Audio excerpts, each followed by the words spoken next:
সমানন্দে প্রবেশ করবে।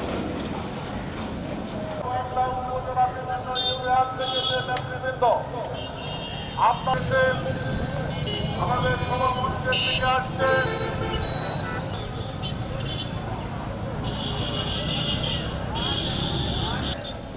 বিপ্লবী সভাপতি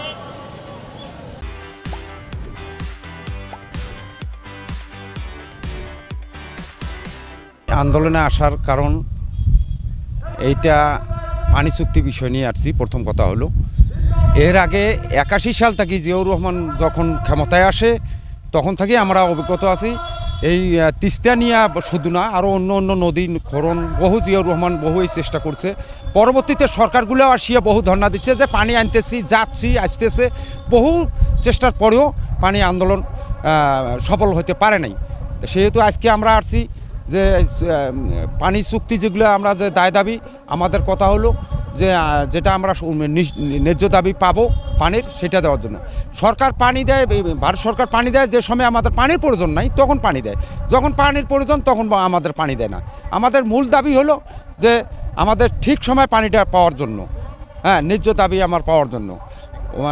মৌলানা ভাসানীও এই বিষয় নিয়ে আন্দোলন করছিল বহু।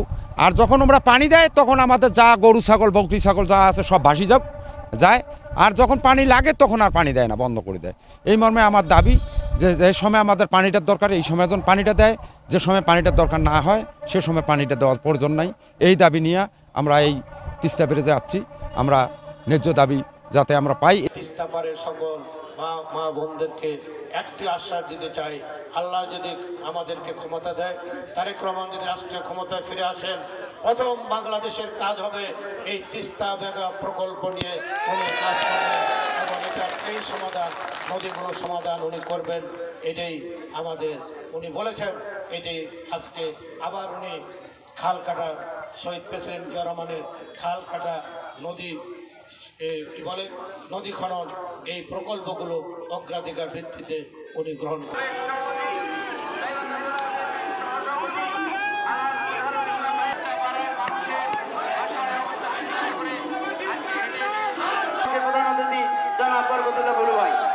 আমরা সবাইকে যারা এদিক ওদিক ঘোরাফেরা করছে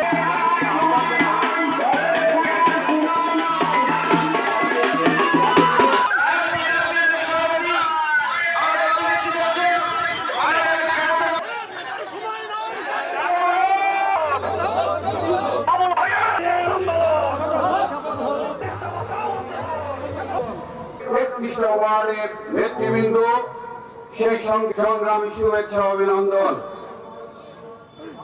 এই প্রবাহ কোন জায়গায় এর জলপ্রবাহ বন্ধ। সারা বাংলাদেশের যে নদীগুলো আছে প্রত্যেকটা নদীর ন্যায্য হিস্সা দেওয়া হয় না।